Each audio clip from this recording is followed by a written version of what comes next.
Thank you very much. Can we have your seats back? I am Ayuba from the Federal Republic of Nigeria. As Pasad has rightly said, I had polio at the age of 4 back home in the rural settlement in Plateau State, North Central Nigeria. But I normally begin my talk whenever I have such opportunity by first of all thanking Rotary and Rotarians the world over for the immense contribution, for the immense interest generated towards polio eradication the world over. I thank you so very much for your generous contributions over the years and for your untiring efforts till now. We were not as lucky because we got polio. And so, even though the drive is still on to eradicate polio, the vaccine no longer means anything to us. I'm talking about polio survivors in Nigeria and elsewhere in the world where polio still thrives. I had polio at the age of 4 and never went to school until I was 18. So let me just say Pasad maybe did not get the real explanation. I got my wheelchair at the age of 18, and because polio survivors back home in Nigeria are just a little better than throwaway children, my parents never deemed it fit to send me to school or to get me where I can learn a trade. And in as much as I wanted to go to school by myself, the nearest school from my house was about 7 kilometers away, and so it was not possible for me to crawl on my hands and knees the long distance.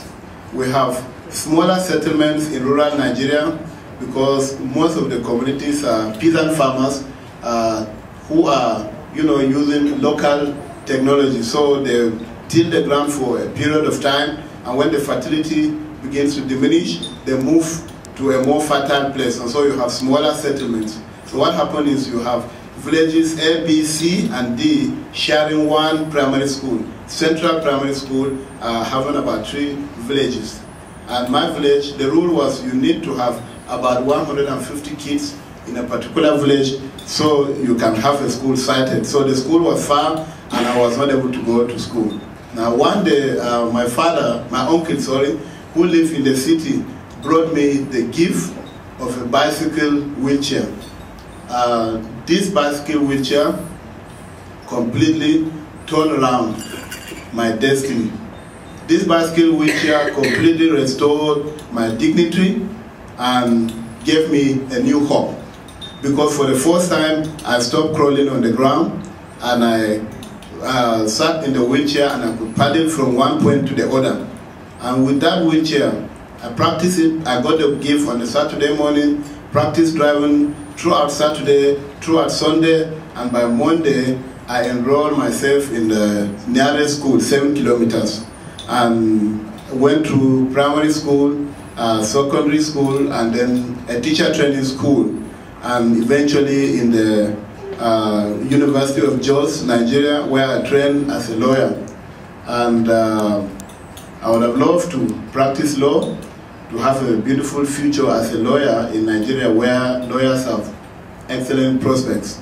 But remembering what I passed through as a polio survivor and looking at the plight of several other hundreds of thousands of kids that have gone down with polio in Nigeria without anybody caring for them, I decided to let go my legal practice and to start to set up this bicycle wheelchair shop where we are working to reach out to these polio kids. Back in Nigeria, unlike in the United States, where you see polio victims like Ann Lee being able to walk on their 2 legs, this is practically impossible in Nigeria because there are no medical facilities, there are no trained and qualified doctors and physiotherapists and other specialists in the field that will help us. So almost every polio victim drags on the ground, crawls on his knees, or even roll around. So the only thing and the only first step you can take to really bring about an effective rehabilitation is to get them a bicycle wheelchair.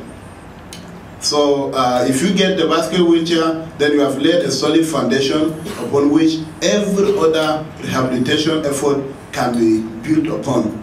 I started by thanking Rotary for the interest, for spearheading the drive towards eradicating polio in the whole world. Let me say, too, that I want to plead with Rotary and Rotarians the world over that we have, in the course of eradicating polio, forgotten the plight of those who have gone down with polio, people who have become polio victims. I'm appealing today that let us change our focus. Let's not just continue to eradicate polio and forget polio victims. Many kids are taking the polio vaccine all over the world, in Nigeria, in Pakistan, in India, and elsewhere. But then we have also several thousands of children and adults that have gone down with polio, and nobody is doing anything to give them hope. Nobody is doing anything to restore them in a position where they will live meaningful life and contribute to nation building in their various countries. You know, several epidemics actually have bedeviled mankind. You have HIV/AIDS, you have guinea worm, you have several other epidemics. And in all of these instances, the stakeholders involved have always adopted a dual approach: rehabilitation and eradication. So in this case, we seem to have focused mainly on eradication at the expense. So I don't want a situation whereby we will push polio to the brink and bid farewell to polio from the first of the act, and then we turn back to see a long trail of polio survivors trailing us behind. So my plea is that we should take a second and expand the approach a bit, so that as we are eradicating polio, we are also rehabilitating polio victims. And then when we bid farewell to polio, we will sit down and refocus and take up another human issue. I was asked to speak for only 10 minutes, so I think maybe it is 10 minutes already. I'm grateful for the opportunity, and I'm happy that we've had a wonderful district conference. I want to thank the district governor and the entire Rotarians from across the district for giving me this special opportunity to bring a word or two from Nigeria. I'm grateful. Thank you, and God bless.